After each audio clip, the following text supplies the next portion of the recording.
Sidhu study point 'ਤੇ ਤੁਹਾਡਾ ਸਵਾਗਤ ਹੈ। ਅੱਜ ਦੀ ਵੀਡੀਓ ਦੇ ਵਿੱਚ ਸਿਵਿਕਸ ਦੇ ਨਾਲ ਸੰਬੰਧਿਤ, ਨਾਗਰਿਕ ਸ਼ਾਸਤਰ ਦੇ ਨਾਲ ਸੰਬੰਧਿਤ MCQ ਤਿਆਰ ਕੀਤੇ ਹਨ। ਵੀਡੀਓ ਨੂੰ ਸ਼ੁਰੂ ਤੋਂ ਲੈ ਕੇ ਅੰਤ ਤੱਕ ਜ਼ਰੂਰ ਦੇਖਣਾ। ਵੀਡੀਓ ਨੂੰ ਲਾਈਕ ਕਰਨਾ, ਦੋਸਤਾਂ ਦੇ ਨਾਲ ਸ਼ੇਅਰ ਕਰਨਾ ਅਤੇ ਚੈਨਲ ਨੂੰ ਸਬਸਕ੍ਰਾਈਬ ਕਰਨਾ ਨਾ ਭੁੱਲਣਾ। ਸ਼ੁਰੂ ਕਰਦੇ ਹਾਂ। ਪਹਿਲਾ ਪ੍ਰਸ਼ਨ, ਡੈਮੋਕ੍ਰੇਸੀ ਇਸ ਭਾਸ਼ਾ ਦੇ ਸ਼ਬਦ ਤੋਂ ਬਣਿਆ ਹੈ, ਸ਼ਬਦ ਜੋੜਾਂ ਤੋਂ ਬਣਿਆ ਹੈ। ਆਪਸ਼ਨ ਹਨ ਊੜਾ ਅੰਗਰੇਜ਼ੀ, ਆੜਾ ਫਾਰਸੀ, ਈੜੀ ਲਾਤੀਨੀ, ਸੱਸਾ ਯੂਨਾਨੀ। ਇਸ ਪ੍ਰਸ਼ਨ ਦਾ ਸਹੀ ਉੱਤਰ ਹੈ ਆਪਸ਼ਨ ਸੱਸਾ ਯੂਨਾਨੀ। ਡੈਮੋਕ੍ਰੇਸੀ ਯੂਨਾਨੀ ਭਾਸ਼ਾ ਦੇ ਸ਼ਬਦਾਂ ਦੇ ਜੋੜਾਂ ਤੋਂ ਬਣਿਆ ਹੈ। ਲੋਕਤੰਤਰ ਦਾ ਜਿਹੜਾ ਇਹ ਸ਼ਬਦ ਹੈ, ਲੋਕਤੰਤਰ ਯੂਨਾਨੀ ਸ਼ਬਦਾਂ ਡੈਮੋਸ ਤੋਂ ਆਇਆ ਹੈ, ਜਿਸ ਦਾ ਅਰਥ ਹੈ ਲੋਕ, ਜਿਸ ਦਾ ਅਰਥ ਕੀ ਹੈ ਲੋਕ, ਅਤੇ ਕੈਟਰੋਸ ਮਤਲਬ ਦੂਸਰਾ ਸ਼ਬਦ ਹੈ ਕੈਟਰੋਸ, ਜਿਸ ਦਾ ਮਤਲਬ ਹੈ ਸ਼ਕਤੀ। ਇਸ ਲਈ ਲੋਕਤੰਤਰ ਨੂੰ ਲੋਕਾਂ ਦੀ ਸ਼ਕਤੀ ਮੰਨਿਆ ਗਿਆ ਹੈ। ਪ੍ਰਸ਼ਨ ਨੰਬਰ 2, ਲੋਕਤੰਤਰ ਦੀ ਸਫਲਤਾ ਦੇ ਰਾਹ ਵਿੱਚ ਆਉਣ ਵਾਲੀ ਰੁਕਾਵਟ ਹੈ। ਆਪਸ਼ਨ ਹਨ ਊੜਾ ਪੜ੍ਹੇ ਲਿਖੇ ਨਾਗਰਿਕ, ਆੜਾ ਕਾਨੂੰਨ ਦਾ ਸ਼ਾਸਨ, ਈੜੀ ਸਮਾਜਿਕ ਸਮਾਨਤਾ, ਸੱਸਾ ਜਾਤੀਵਾਦ ਅਤੇ ਸੰਪਰਦਾਇਕਤਾ। ਇਸ ਪ੍ਰਸ਼ਨ ਦਾ ਸਹੀ ਉੱਤਰ ਹੈ ਆਪਸ਼ਨ ਸੱਸਾ ਜਾਤੀਵਾਦ ਅਤੇ ਸੰਪਰਦਾਇਕਤਾ।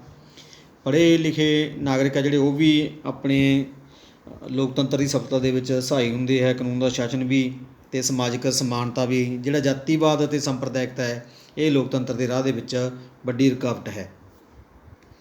ਪ੍ਰਸ਼ਨ ਨੰਬਰ 3, ਲੋਕਤੰਤਰ ਲੋਕਾਂ ਦੀ, ਲੋਕਾਂ ਲਈ ਅਤੇ ਲੋਕਾਂ ਰਾਹੀਂ ਚੁਣੀ ਹੋਈ ਸਰਕਾਰ ਹੈ। ਇਹ ਸ਼ਬਦ ਕਿਸ ਨੇ ਕਹੇ? ਆਪਸ਼ਨ ਹਨ ਊੜਾ ਅਬਰਾਹਿਮ ਲਿੰਕਨ, ਆੜਾ ਬਰਾਇਸ, ਈੜੀ ਡਾਇਸ, ਸੱਸਾ ਸੀਲੇ। ਇਸ ਪ੍ਰਸ਼ਨ ਦਾ ਸਹੀ ਉੱਤਰ ਹੈ ਆਪਸ਼ਨ ਊੜਾ ਅਬਰਾਹਿਮ ਲਿੰਕਨ। ਲੋਕਤੰਤਰ ਲੋਕਾਂ ਦੀ, ਲੋਕਾਂ ਲਈ ਅਤੇ ਲੋਕਾਂ ਰਾਹੀਂ ਚੁਣੀ ਹੋਈ ਸਰਕਾਰ ਹੈ। ਇਹ ਪਰਿਭਾਸ਼ਾ ਬਹੁਤ ਵਾਰ ਆਪਾਂ ਵੀ ਪੜ੍ਹਦੇ ਆ ਰਹੇ ਹਾਂ। ਇਹ ਅਬਰਾਹਿਮ ਲਿੰਕਨ ਨੇ ਕਹੇ। ਇਹ ਇੱਕ ਅਮਰੀਕੀ ਵਕੀਲ ਅਤੇ ਰਾਜਨੇਤਾ ਸਨ। ਇਹਨਾਂ ਨੇ 1861 ਤੋਂ ਲੈ ਕੇ, ਅਬਰਾਹਿਮ ਲਿੰਕਨ ਨੇ 1861 ਤੋਂ ਲੈ ਕੇ 1865 ਦੇ ਵਿੱਚ ਇਹਨਾਂ ਦੀ ਹੱਤਿਆ ਕਰ ਦਿੱਤੀ ਗਈ। ਉਦੋਂ ਤੱਕ ਸੰਯੁਕਤ ਰਾਜ ਦੇ 16ਵੇਂ ਰਾਸ਼ਟਰਪਤੀ ਵਜੋਂ ਸੇਵਾ ਨਿਭਾਈ ਸੀ। 16ਵੇਂ ਰਾਸ਼ਟਰਪਤੀ ਵਜੋਂ ਸੇਵਾ ਨਿਭਾਈ। ਪ੍ਰਸ਼ਨ ਨੰਬਰ 4, ਲੋਕਤੰਤਰ ਦੀ ਸਫਲਤਾ ਲਈ ਜ਼ਰੂਰੀ ਸ਼ਰਤ ਨਹੀਂ ਹੈ। ਕਿਹੜੀ ਨਹੀਂ ਹੈ? ਆਪਸ਼ਨ ਊੜਾ ਚੇਤਨ ਨਾਗਰਿਕ, ਆੜਾ ਖੇਤਰਵਾਦ, ਈੜੀ ਨਿਆਂਪਾਲਿਕਾ ਦੀ ਸੁਤੰਤਰਤਾ, ਸੱਸਾ ਰਾਜਨੀਤਿਕ ਆਜ਼ਾਦੀ। ਇੱਥੇ ਆਪਾਂ ਨਹੀਂ ਨੂੰ ਧਿਆਨ ਵਿੱਚ ਰੱਖਣਾ ਹੈ। ਲੋਕਤੰਤਰ ਦੀ ਜਿਹੜੀ ਸਫਲਤਾ ਲਈ ਜ਼ਰੂਰੀ ਸ਼ਰਤ ਨਹੀਂ ਹੈ। ਚੇਤਨ ਨਾਗਰਿਕ ਵੀ ਹੋਣਾ ਚਾਹੀਦਾ ਹੈ, ਨਿਆਂਪਾਲਿਕਾ ਦੀ ਸੁਤੰਤਰਤਾ ਵੀ ਹੋਣੀ ਚਾਹੀਦੀ ਹੈ, ਰਾਜਨੀਤਿਕ ਆਜ਼ਾਦੀ ਵੀ ਮਿਲਣੀ ਚਾਹੀਦੀ ਹੈ। ਜਿਹੜਾ ਆਪਸ਼ਨ ਆੜਾ ਖੇਤਰਵਾਦ, ਇਹ ਲੋਕਤੰਤਰ ਦੀ ਸਫਲਤਾ ਦੇ ਲਈ ਜ਼ਰੂਰੀ ਨਹੀਂ ਹੈ। ਪ੍ਰਸ਼ਨ ਨੰਬਰ 5, ਲੋਕਤੰਤਰੀ ਸਰਕਾਰ ਕੰਮ ਕਰਦੀ ਹੈ। ਆਪਸ਼ਨ ਊੜਾ ਪ੍ਰਧਾਨ ਮੰਤਰੀ ਅਨੁਸਾਰ, ਆਪਸ਼ਨ ਆੜਾ ਰਾਸ਼ਟਰਪਤੀ ਅਨੁਸਾਰ, ਆਪਸ਼ਨ ਈੜੀ ਸੰਵਿਧਾਨ ਅਨੁਸਾਰ, ਆਪਸ਼ਨ ਸੱਸਾ ਲੋਕਾਂ ਅਨੁਸਾਰ। ਇਸ ਪ੍ਰਸ਼ਨ ਦਾ ਸਹੀ ਉੱਤਰ ਹੈ ਆਪਸ਼ਨ ਈੜੀ ਸੰਵਿਧਾਨ ਦੇ ਅਨੁਸਾਰ।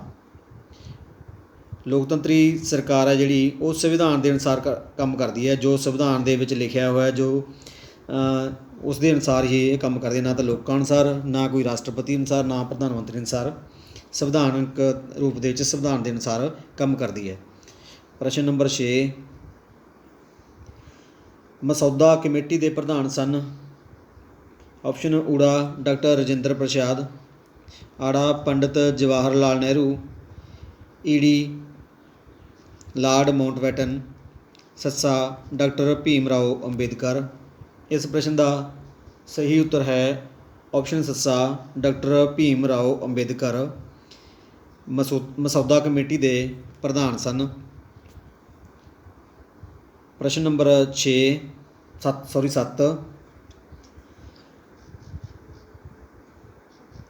ਭਾਰਤੀ ਸੰਵਿਧਾਨ ਵਿਚਲੇ ਨਿਰਦੇਸ਼ਕ ਸਿਧਾਂਤ ਇਸ ਦੇਸ਼ ਦੇ ਸੰਵਿਧਾਨ ਤੋਂ ਲਏ ਗਏ। ਕਿਸ ਦੇਸ਼ ਦੇ ਸੰਵਿਧਾਨ ਤੋਂ ਲਏ ਗਏ? ਆਪਸ਼ਨ ਹਨ ਊੜਾ ਸੰਯੁਕਤ ਰਾਜ ਅਮਰੀਕਾ, ਆੜਾ ਆਇਰਲੈਂਡ, ਈੜੀ ਦੱਖਣੀ ਅਫਰੀਕਾ, ਸੱਸਾ ਆਸਟ੍ਰੇਲੀਆ। ਇਸ ਪ੍ਰਸ਼ਨ ਦਾ ਸਹੀ ਉੱਤਰ ਹੈ ਆਪਸ਼ਨ ਆੜਾ ਆਇਰਲੈਂਡ। ਜਿਹੜੇ ਭਾਰਤੀ ਸੰਵਿਧਾਨ ਦੇ ਵਿੱਚ ਨਿਰਦੇਸ਼ਕ ਸਿਧਾਂਤ ਲਏ ਆ ਉਹ ਆਇਰਲੈਂਡ ਦੇ ਸੰਵਿਧਾਨ ਤੋਂ ਲਏ ਗਏ ਹਨ। ਭਾਰਤ ਦੇ ਸੰਵਿਧਾਨ ਦੇ ਵਿੱਚ ਵੱਖ ਵੱਖ ਦੇਸ਼ਾਂ ਦੇ ਤੋਂ ਜਿਸ ਤਰ੍ਹਾਂ ਇਹ ਨਿਰਦੇਸ਼ਕ ਸਿਧਾਂਤ ਲਏ ਹੈ, ਇਸ ਤਰ੍ਹਾਂ ਹੋਰ ਵੀ ਜੋ ਜ਼ਰੂਰੀ ਲੋੜੀਂਦੇ ਦਸਤਾਵੇਜ਼ ਸੀ ਉਹ ਲਏ ਹੈ। ਪ੍ਰਸ਼ਨ ਨੰਬਰ 8, ਭਾਰਤੀ ਸੰਵਿਧਾਨ ਵਿੱਚ ਸਮਾਜਵਾਦ, ਧਰਮ ਨਿਰਪੱਖਤਾ ਅਤੇ ਅਖੰਡਤਾ ਸ਼ਬਦਾਂ ਨੂੰ ਸ਼ਾਮਲ ਕੀਤਾ ਗਿਆ। ਕਦੋਂ ਸ਼ਾਮਲ ਕੀਤਾ ਗਿਆ? ਆਪਸ਼ਨ ਹਨ ਊੜਾ 40ਵੀਂ ਸੋਧ ਦੁਆਰਾ, ਆੜਾ 41ਵੀਂ ਸੋਧ ਦੁਆਰਾ, ਈੜੀ 42ਵੀਂ ਸੋਧ ਦੁਆਰਾ ਅਤੇ ਸੱਸਾ 43ਵੀਂ ਸੋਧ ਦੁਆਰਾ। ਇਸ ਪ੍ਰਸ਼ਨ ਦਾ ਸਹੀ ਉੱਤਰ ਹੈ ਆਪਸ਼ਨ ਈੜੀ 42ਵੀਂ ਸੋਧ ਦੁਆਰਾ। ਸਮਾਜਵਾਦ, ਧਰਮ ਨਿਰਪੱਖਤਾ ਅਤੇ ਅਖੰਡਤਾ ਇਹਨਾਂ ਸ਼ਬਦਾਂ ਨੂੰ ਵਿੱਚ ਸੰਵਿਧਾਨ ਦੇ ਵਿੱਚ ਜੋੜਿਆ ਗਿਆ। ਪ੍ਰਭੂਸੱਤਾਵਾਦੀ ਲੋਕਤੰਤਰੀ ਗਣਰਾਜ ਤੋਂ ਪ੍ਰਭੂਸੱਤਾਵਾਦੀ ਸਮਾਜਵਾਦੀ ਧਰਮ ਨਿਰਪੱਖ ਜਮਹੂਰੀ ਗਣਰਾਜ ਵਿੱਚ ਬਦਲ ਦਿੱਤਾ ਅਤੇ ਰਾਸ਼ਟਰ ਦੀ ਏਕਤਾ ਦੇ ਸ਼ਬਦਾਂ ਨੂੰ ਰਾਸ਼ਟਰ ਦੀ ਏਕਤਾ ਅਤੇ ਅਖੰਡਤਾ ਦੇ ਵਿੱਚ ਬਦਲ ਦਿੱਤਾ। ਇਹ ਜਿਹੜੀਆਂ ਚੇਂਜ ਆਈ। ਦੁਬਾਰਾ ਫਿਰ ਦੇਖੋ, ਪ੍ਰਭੂਸੱਤਾਵਾਦੀ ਲੋਕਤੰਤਰੀ ਗਣਰਾਜ ਤੋਂ ਪ੍ਰਭੂਸੱਤਾਵਾਦੀ ਸਮਾਜਵਾਦ ਦਾ ਨਾਮ ਵਿੱਚ ਆ ਗਿਆ, ਧਰਮ ਨਿਰਪੱਖ ਜਮਹੂਰੀ ਗਣਰਾਜ ਦੇ ਵਿੱਚ ਬਦਲਤਾ। ਅਤੇ ਜਿਹੜਾ ਅਖੰਡਤਾ ਸ਼ਬਦ ਨੂੰ ਸ਼ਾਮਲ ਕੀਤਾ ਉਹ ਰਾਸ਼ਟਰ ਦੀ ਏਕਤਾ ਦੇ, ਇਹ ਸ਼ਬਦ ਸੀ ਪਹਿਲਾਂ ਰਾਸ਼ਟਰ ਦੀ ਏਕਤਾ, ਉਸ ਦੇ ਵਿੱਚ ਰਾਸ਼ਟਰ ਦੀ ਏਕਤਾ ਅਤੇ ਅਖੰਡਤਾ ਦੇ ਵਿੱਚ ਬਦਲ ਦਿੱਤਾ। ਪ੍ਰਸ਼ਨ ਨੰਬਰ 9, ਭਾਰਤ ਦੀ ਵੰਡ ਦੀ ਘੋਸ਼ਣਾ ਕੀਤੀ ਗਈ। ਆਪਸ਼ਨ ਹਨ ਊੜਾ 3 ਜੂਨ 1947, ਆੜਾ 3 ਜੁਲਾਈ 1947, ਈੜੀ 3 ਅਗਸਤ 1947, ਸੱਸਾ 15 ਅਗਸਤ 1947। ਇਸ ਪ੍ਰਸ਼ਨ ਦਾ ਸਹੀ ਉੱਤਰ ਹੈ ਆਪਸ਼ਨ ਊੜਾ 3 ਜੂਨ 1947 ਨੂੰ ਭਾਰਤ ਦੀ ਵੰਡ ਦੀ ਘੋਸ਼ਣਾ ਕਰ ਦਿੱਤੀ ਗਈ। ਪ੍ਰਸ਼ਨ ਨੰਬਰ 10, ਭਾਰਤੀ ਸੰਵਿਧਾਨ ਦੀ 42ਵੀਂ ਸੋਧ ਇਸ ਸਾਲ ਕੀਤੀ ਗਈ। ਇਸ ਆਪਸ਼ਨ ਹਨ ਆਪਣੇ ਕੋਲ, ਆਪਸ਼ਨ ਊੜਾ 1973, ਆੜਾ 1974, ਈੜੀ 1975, ਸੱਸਾ 1957। ਸਹੀ ਉੱਤਰ ਹੈ ਆਪਸ਼ਨ ਊੜਾ 1973। ਭਾਰਤੀ ਸੰਵਿਧਾਨ ਦੀ 42ਵੀਂ ਸੋਧ 1973 ਵਿੱਚ ਕੀਤੀ ਗਈ। ਇਹ ਪਹਿਲਾਂ ਵੀ ਆਪਾਂ ਪ੍ਰਸ਼ਨ ਕਰ ਚੁੱਕੇ ਹਾਂ, ਪਿੱਛੇ ਆਇਆ ਸੀ ਕੀ ਕੀਤਾ ਗਿਆ ਸੀ। ਇਸ ਦੇ ਵਿੱਚ ਪ੍ਰਭੂਸੱਤਾਵਾਦੀ ਲੋਕਤੰਤਰੀ ਗਣਰਾਜ ਤੋਂ ਪ੍ਰਭੂਸੱਤਾਵਾਦੀ ਸਮਾਜਵਾਦੀ ਧਰਮ ਨਿਰਪੱਖ ਜਮਹੂਰੀ ਗਣਰਾਜ ਅਤੇ ਰਾਸ਼ਟਰ ਦੀ ਏਕਤਾ ਦੇ ਸ਼ਬਦਾਂ ਨੂੰ ਰਾਸ਼ਟਰ ਦੀ ਏਕਤਾ ਅਤੇ ਅਖੰਡਤਾ ਵਿੱਚ ਬਦਲ ਦਿੱਤਾ। ਇਹ ਜਿਹੜੀ ਸੋਧ ਕੀਤੀ ਗਈ ਸੀ 42ਵੀਂ ਸੋਧ ਦੇ ਵਿੱਚ 1973 ਦੇ ਵਿੱਚ। ਪ੍ਰਸ਼ਨ ਨੰਬਰ 11, ਕਿਸ ਦੇਸ਼ ਦਾ ਸੰਵਿਧਾਨ ਦੁਨੀਆ ਭਰ ਵਿੱਚ ਸਭ ਤੋਂ ਲੰਬਾ ਸੰਵਿਧਾਨ ਹੈ? ਦੱਸੋ ਤੁਸੀਂ ਕਿਸ ਦੇਸ਼ ਦੇ ਨਾਗਰਿਕ ਹੋ? ਬਹੁਤ ਸੌਖਾ ਪ੍ਰਸ਼ਨ ਹੈ। ਆਪਸ਼ਨ ਊੜਾ ਨੇਪਾਲ, ਆੜਾ ਰੂਸ, ਈੜੀ ਭਾਰਤ, ਸੱਸਾ ਅਮਰੀਕਾ। ਇਸ ਪ੍ਰਸ਼ਨ ਦਾ ਸਹੀ ਉੱਤਰ ਹੈ ਆਪਸ਼ਨ ਈੜੀ ਭਾਰਤ। ਭਾਰਤ ਦਾ ਸੰਵਿਧਾਨ ਸਭ ਤੋਂ ਲੰਬਾ ਸੰਵਿਧਾਨ ਹੈ। ਪ੍ਰਸ਼ਨ ਨੰਬਰ 12, ਪੂਜਾ ਅਤੇ ਕਰਨ ਦੋਨੋਂ ਦੇ ਭੱਟਾਂ ਦੇ ਨੇਤਾ ਹਨ। ਇਹਨਾਂ ਦੇ ਵਿਚਾਰ ਇੱਕ ਦੂਜੇ ਤੋਂ ਉਲਟ ਹਨ। ਜਦੋਂ ਵੀ ਇਹਨਾਂ ਦੋਨਾਂ ਗੁੱਟਾਂ ਵਿੱਚ ਝਗੜਾ ਹੁੰਦਾ ਹੈ ਤਾਂ ਰਾਜਨ ਕਿਸੇ ਦਾ ਵੀ ਪੱਖ ਨਹੀਂ ਲੈਂਦਾ। ਦੱਸੋ ਰਾਜਨ ਦੀ ਇਸ ਸਥਿਤੀ ਨੂੰ ਅਸੀਂ ਕੀ ਕਹਾਂਗੇ? ਸੌਰੀ, ਇੱਥੇ ਥੋੜ੍ਹਾ ਧਿਆਨ ਦੇਣ ਦੀ ਗੱਲ ਹੈ। ਇੱਥੇ ਭੱਟਾਂ ਦੇ ਨੇਤਾ ਨਹੀਂ, ਇੱਥੇ ਦੋ ਗੁੱਟਾਂ ਦੇ ਨੇਤਾ ਸਨ। ਇਸ ਨੂੰ ਅਸੀਂ ਕੀ ਕਹਾਂਗੇ? ਆਪਸ਼ਨ ਹਨ ਊੜਾ ਗੁੱਟ ਨਿਰਲੇਪਤਾ, ਆੜਾ ਧੜੇਬੰਦੀ, ਈੜੀ ਗੁੱਟਬੰਦੀ, ਸੱਸਾ ਭਾਈ ਭਤੀਜਾਵਾਦ। ਇਸ ਪ੍ਰਸ਼ਨ ਦਾ ਸਹੀ ਉੱਤਰ ਹੈ ਆਪਸ਼ਨ ਊੜਾ ਗੁੱਟ ਨਿਰਲੇਪਤਾ। ਇਸ ਨੂੰ ਅਸੀਂ ਗੁੱਟ ਨਿਰਲੇਪਤਾ ਕਹਾਂਗੇ। ਕਿਸੇ ਵੀ ਗੁੱਟ ਦੇ ਵਿੱਚ ਸ਼ਾਮਲ ਨਹੀਂ ਹੈ। ਰਾਜਨ ਕਿਸੇ ਗੁੱਟ ਦੇ ਵਿੱਚ ਸ਼ਾਮਲ ਨਹੀਂ, ਉਸਨੇ ਨਿਰਪੱਖ ਹੈ ਉਹ। ਪ੍ਰਸ਼ਨ ਨੰਬਰ 13, ਅੰਸ਼ਿਕਾ ਨੇ ਸਵੇਰ ਦੀ ਸਭਾ ਵਿੱਚ ਭਾਸ਼ਣ ਦਿੰਦੇ ਹੋਏ ਕਿਹਾ ਕਿ ਕਿਸੇ ਵੀ ਧਰਮ ਨੂੰ ਭਾਰਤ ਵਿੱਚ ਰਾਜ ਧਰਮ ਕਰਾਰ ਨਹੀਂ ਦਿੱਤਾ ਗਿਆ ਅਤੇ ਸਰਕਾਰ ਵੱਲੋਂ ਸਾਰੇ ਧਰਮਾਂ ਨੂੰ ਸਮਾਨ ਮੰਨਿਆ ਗਿਆ ਹੈ। ਦੱਸੋ ਅੰਸ਼ਿਕਾ ਨੇ ਭਾਰਤੀ ਸੰਵਿਧਾਨ ਦੀ ਕਿਹੜੀ ਵਿਸ਼ੇਸ਼ਤਾ 'ਤੇ ਭਾਸ਼ਣ ਦਿੱਤਾ? ਆਪਸ਼ਨ ਹਨ ਊੜਾ ਸੁਤੰਤਰਤਾ, ਆੜਾ ਗਣਤੰਤਰ, ਈੜੀ ਕਠੋਰ ਅਤੇ ਲਚਕੀਲਾ ਸੰਵਿਧਾਨ, ਸੱਸਾ ਧਰਮ ਨਿਰਪੱਖਤਾ। ਇਸ ਪ੍ਰਸ਼ਨ ਦਾ ਸਹੀ ਉੱਤਰ ਹੈ ਆਪਸ਼ਨ ਸੱਸਾ ਧਰਮ ਨਿਰਪੱਖਤਾ। ਧਰਮਾਂ ਨੂੰ ਸਮਾਨ ਮੰਨਿਆ ਗਿਆ। ਇਹ ਭਾਰਤੀ ਸੰਵਿਧਾਨ ਦੇ ਵਿੱਚ ਸਾਰੇ ਧਰਮ ਬਰਾਬਰ ਹਨ, ਇਸ ਕਰਕੇ ਇਸ ਪ੍ਰਸ਼ਨ ਦਾ ਉੱਤਰ ਸੀ ਸੱਸਾ ਧਰਮ ਨਿਰਪੱਖਤਾ। ਪ੍ਰਸ਼ਨ ਨੰਬਰ 14 ਆ ਪ੍ਰਸ਼ਨ ਧਿਆਨ ਦੇਣ ਵਾਲਾ ਹੈ। ਸੰਜਣਾ ਨਿਸ਼ਠਾ ਤੋਂ 3 ਸਾਲ ਵੱਡੀ ਹੈ, ਜਦਕਿ ਸ਼ਿਵਾਂਸ਼ ਨਿਸ਼ਠਾ ਤੋਂ 8 ਸਾਲ ਛੋਟਾ ਹੈ। ਨਿਸ਼ਠਾ ਦੀ ਉਮਰ 16 ਸਾਲ ਹੈ। ਦੱਸੋ ਕਿਸ ਨੂੰ ਸਰਵ ਵਿਆਪਕ ਬਾਲਗ ਮਤ ਅਧਿਕਾਰ ਪ੍ਰਾਪਤ ਹੈ? ਆਪਸ਼ਨ ਹਨ ਊੜਾ ਨਿਸ਼ਠਾ, ਆੜਾ ਸ਼ਿਵਾਂਸ਼, ਈੜੀ ਸੰਜਣਾ, ਸੱਸਾ ਨਿਸ਼ਠਾ ਅਤੇ ਸ਼ਿਵਾਂਸ਼। ਬਾਲਗ ਮਤ ਅਧਿਕਾਰ ਵੋਟ ਪਾਉਣ ਦਾ ਅਧਿਕਾਰ। ਵੋਟ ਪਾਉਣ ਦਾ ਅਧਿਕਾਰ ਕਦੋਂ ਹੁੰਦਾ ਹੈਗਾ? 18 ਸਾਲ ਤੋਂ ਬਾਅਦ ਜ਼ਿਆਦਾ। 18 ਸਾਲ ਦਾ ਜਦੋਂ ਵੀ ਕੋਈ ਬਾਲਗ ਹੋ ਜਾਂਦਾ ਹੈ ਤਾਂ ਉਸ ਨੂੰ ਵੋਟ ਪਾਉਣ ਦਾ ਅਧਿਕਾਰ ਹੈ। ਹੁਣ ਇੱਥੇ ਸੰਜਣਾ ਅਤੇ ਨਿਸ਼ਠਾ ਦੋ ਦੀ ਗੱਲ ਪਹਿਲਾਂ ਕੀਤੀ ਹੈ। ਸੰਜਣਾ ਨਿਸ਼ਠਾ ਤੋਂ 3 ਸਾਲ ਵੱਡੀ ਹੈ। ਇਸ ਪ੍ਰਸ਼ਨ ਦਾ ਸਹੀ ਉੱਤਰ ਪਹਿਲਾਂ ਦੱਸ ਦੇਣਾ ਤੁਹਾਨੂੰ।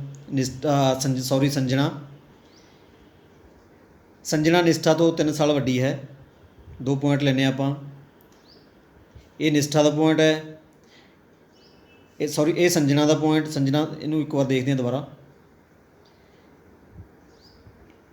ਇਸ ਪੁਆਇੰਟ 'ਤੇ ਆਪਾਂ ਐਸ ਲਿਖ ਲੈਂਦੇ ਹਾਂ ਸੰਜਣਾ। ਇਹ ਪੁਆਇੰਟ ਇੱਥੇ ਨਿਸ਼ਠਾ ਐਨ। ਸੰਜਣਾ ਨਿਸ਼ਠਾ ਤੋਂ 3 ਸਾਲ ਵੱਡੀ ਹੈ। ਨਿਸ਼ਠਾ ਤੋਂ ਵੱਡੀ ਹੈ ਸੰਜਣਾ। 3 ਸਾਲ ਆਪਾਂ ਉੱਪਰ ਨੂੰ ਜਾਵਾਂਗੇ। 1 2 3 ਸਾਲ ਵੱਡੀ ਹੈ, ਜਦਕਿ ਸ਼ਿਵਾਂਸ਼ ਨਿਸ਼ਠਾ ਤੋਂ 8 ਸਾਲ ਛੋਟਾ ਹੈ। ਨਿਸ਼ਠਾ ਤੋਂ 8 ਸਾਲ ਛੋਟਾ ਹੈ। ਇਸ ਸ਼ਿਵਾਂਸ਼ ਨੂੰ ਇਸ ਲੈ ਲੈਂਦੇ ਹਾਂ। ਇਹਨੂੰ ਆਪਾਂ ਛੱਡ ਦਿੰਦੇ ਹਾਂ। ਆਪਾਂ ਦੇਖਣਾ ਬਾਲਗ ਮਤ ਅਧਿਕਾਰ ਕਿਸ ਨੂੰ ਪ੍ਰਾਪਤ ਹੈ। ਨਿਸ਼ਠਾ ਦੀ ਉਮਰ 16 ਸਾਲ ਹੈ। ਇਸ ਦੀ ਉਮਰ 16 ਸਾਲ ਹੈ। ਇੱਥੇ ਇਸ ਦੀ ਉਮਰ ਵੀ 16 ਸਾਲ ਸੀ, ਬਰਾਬਰ ਸੀ। ਦੱਸੋ ਕਿਸ ਨੂੰ ਸਰਵ ਵਿਆਪਕ ਬਾਲਗ ਮਤ ਅਧਿਕਾਰ ਪ੍ਰਾਪਤ ਹੈ? ਤਾਂ ਇਸ ਦਾ ਮਤਲਬ ਸੰਜਣਾ ਨੂੰ ਬਾਲਗ ਮਤ ਅਧਿਕਾਰ ਪ੍ਰਾਪਤ ਹੈ। ਉਹ 19 ਸਾਲ ਦੀ ਹੋ ਗਈ। 16 ਅਤੇ 3 19। ਸਹੀ ਉੱਤਰ ਸੀ ਆਪਸ਼ਨ ਈੜੀ ਸੰਜਣਾ। ਪ੍ਰਸ਼ਨ ਨੰਬਰ 15 ਭਾਰਤ ਦੀ ਆਜ਼ਾਦੀ ਤੋਂ ਪਹਿਲਾਂ ਸੰਵਿਧਾਨ ਸਭਾ ਦੇ ਮੈਂਬਰਾਂ ਦੀ ਗਿਣਤੀ 399 ਸੀ, ਪਰ ਦੇਸ਼ ਦੀ ਵੰਡ ਹੋ ਜਾਣ ਕਾਰਨ ਇਸ ਦੇ ਮੈਂਬਰ ਵੀ ਘੱਟ ਗਏ। ਵੰਡ ਤੋਂ ਬਾਅਦ ਸੰਵਿਧਾਨ ਸਭਾ ਦੇ ਕਿੰਨੇ ਮੈਂਬਰ ਹੈਗੇ? ਆਪਸ਼ਨ ਹਨ ਊੜਾ 377, ਆੜਾ 299, ਈੜੀ 308, ਸੱਸਾ 288। ਇਸ ਪ੍ਰਸ਼ਨ ਦਾ ਸਹੀ ਉੱਤਰ ਹੈ ਆਪਸ਼ਨ ਆੜਾ 299। ਪ੍ਰਸ਼ਨ ਨੰਬਰ 16 ਸਮਾਜਿਕ ਭੇਦਭਾਵ ਵਿਰੁੱਧ ਭਾਰਤ ਵਿੱਚ ਹੀ ਨਹੀਂ ਹੋਰਨਾਂ ਦੇਸ਼ਾਂ ਵਿੱਚ ਵੀ ਸੰਘਰਸ਼ ਕੀਤੇ ਗਏ। ਦੱਖਣੀ ਅਫਰੀਕਾ ਵਿੱਚ ਅੰਗਰੇਜ਼ਾਂ ਦੀ ਰੰਗ ਭੇਦ ਦੀ ਨੀਤੀ ਦੇ ਖਿਲਾਫ ਇਸ ਵਿਅਕਤੀ ਨੇ ਲੰਬਾ ਸਮਾਂ ਸੰਘਰਸ਼ ਕੀਤਾ ਅਤੇ 28 ਸਾਲ ਜੇਲ੍ਹ ਵਿੱਚ ਬਿਤਾਏ। ਦੱਖਣੀ ਅਫਰੀਕਾ ਦਾ ਇਹ ਮਹਾਨ ਨੇਤਾ ਕੌਣ ਸੀ? ਆਪਸ਼ਨ ਹਨ ਊੜਾ ਜਾਨ ਮਿਲਟਨ, ਆੜਾ ਨੈਲਸਨ ਮੰਡੇਲਾ, ਈੜੀ ਮਾਰਟਨ ਲੂਥਰ ਜੂਨੀਅਰ, ਸੱਸਾ ਸੀਲੇ। ਇਸ ਪ੍ਰਸ਼ਨ ਦਾ ਸਹੀ ਉੱਤਰ ਹੈ ਆਪਸ਼ਨ ਆੜਾ ਨੈਲਸਨ ਮੰਡੇਲਾ। ਨੈਲਸਨ ਮੰਡੇਲਾ ਸਨ। ਇਹ ਦੱਖਣ ਅਫਰੀਕਾ ਦੇ ਨਸਲਵਾਦ ਵਿਰੋਧੀ ਕ੍ਰਾਂਤੀਕਾਰੀ ਰਾਜਨੇਤਾ ਸਨ। ਇਹਨਾਂ ਨੇ 1994 ਤੋਂ 1999 ਤੱਕ ਦੱਖਣੀ ਅਫਰੀਕਾ ਦੇ ਰਾਸ਼ਟਰਪਤੀ ਵਜੋਂ ਸੇਵਾ ਨਿਭਾਈ। 1994 ਤੋਂ 1999 ਤੱਕ।